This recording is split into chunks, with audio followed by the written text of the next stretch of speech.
You order something online. A few days later, you do what everyone does. You check where it is.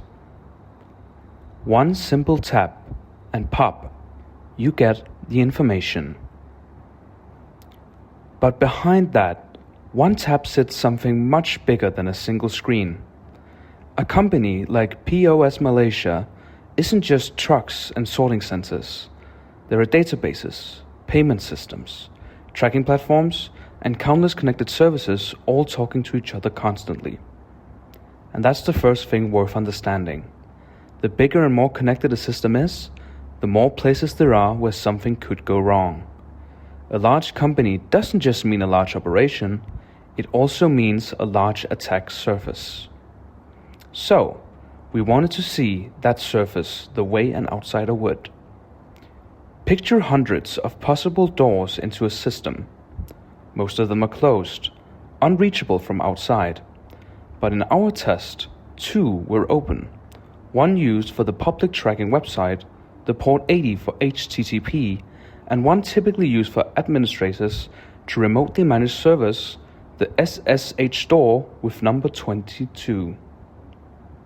That public connection isn't fully secured by modern standards because it is not HTTPS. These aren't confirmed break-ins, but open doors are only as safe as what's behind them. A public web service can be risky if its software is left outdated. An administrator login can be risky if it isn't protected by strong passwords and extra verification. Neither is a guarantee of danger, but both are a reason for caution. So, what happens if a door like that is actually misused? Well, if someone were to gain unauthorized access, especially to an administrator account, the effects could have an impact on the whole digital chain. Tracking systems could go dark. Deliveries could be held up nationwide. Customer data, such as names, addresses, and payment details, could be exposed. Beyond the technical disruption, there's a cost that's harder to measure.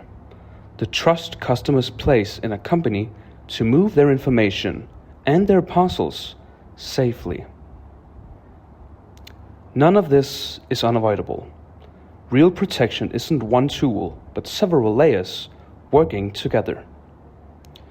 Staff trained to recognize suspicious activity and a culture where reporting a mistake early is safe, not shameful. A clear plan for what happens the moment something goes wrong and backups that are kept separate so they can't be logged along with everything else.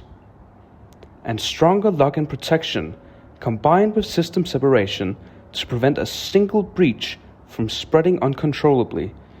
Continuous monitoring is also necessary to detect unusual events as quickly as possible.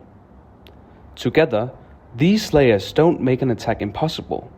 They make it far less likely to succeed and far easier to contain if it ever does. One simple tap. Interesting how much goes into something so mundane, isn't it?